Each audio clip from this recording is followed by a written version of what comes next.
বহু কাল জুৰি বহু পথ কৰিলোঁ ভ্ৰমণ, কেতিয়াবা খোজকাঢ়ি কেতিয়াবা ওলা উবেৰত উঠি, ঘূৰি ফুৰি কেতিয়াবা গৈছিলোঁ ভাগৰি, এটোপাল পানীৰ বাবে গৈছিলোঁ পুখুৰী। তাত বহু নেতাৰ বহু গল্প কৰিছিলোঁ শ্ৰৱণ, উদাত্ত কণ্ঠে দিছিল ভাষণ।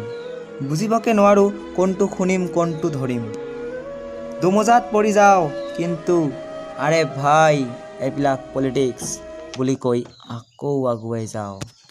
বিশ্ৰামৰ অন্তত আকৌ আৰম্ভ কৰোঁ এক নতুন যাত্ৰাৰ। সপোন আছিল বুকুত হেজাৰ, কোনোবা গলিত তোমাক লগ পোৱাৰ। তোমাক হেৰুৱাৰ পিছত এনেকৈ চলিছে মোৰ দিন, দিনৰ দিনটো ঘূৰি ফুৰোঁতে ৰাস্তাৰ কাষৰ চাহৰ দোকানত বহি একাপ চাহ খাইছিলোঁ, তাৰ লগত কেতিয়াবা এখন ৰুটিও খাইছিলোঁ। সেই দোকানখনো সৰু কোৱা নাযাব, তাতেও আলোচনা হৈছিল দলীয় ৰাজনীতিৰ।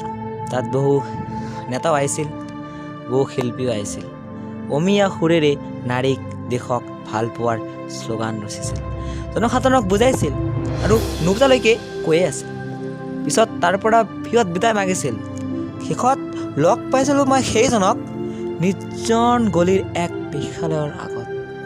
তেখেতে ভাল পাইছিল নাৰীৰ ৰুমাল বুকু, নাৰীৰ সান্নিধ্যত এক খন্তেকীয়া সুখ বিচাৰি তেখেতেও দেখিছিল বেশ্যালয়ৰ মুখ। কিন্তু কি জানা, মই আঁতৰি আহিছিলোঁ তাৰ পৰা। মই জানো তুমি ইয়াত থাকিব নোৱাৰা। দুখৰ হুমুনিয়া কাঢ়ি বেলেগ চহৰলৈ বুলি দিছিলোঁ ৰাওনা। বহু ঠাই ঘূৰি বহু ভাষা শিকিলোঁ, বহু মানুহক লগ পালোঁ, কিন্তু তোমাক চিনি পাবলৈ কোনো শিক্ষাই নাপালোঁ। তুমি এতিয়া বেলেগৰ, তথাপিও মোক জানিব নিদিলা। আৰে ভাই এইবিলাক পলিটিক্স।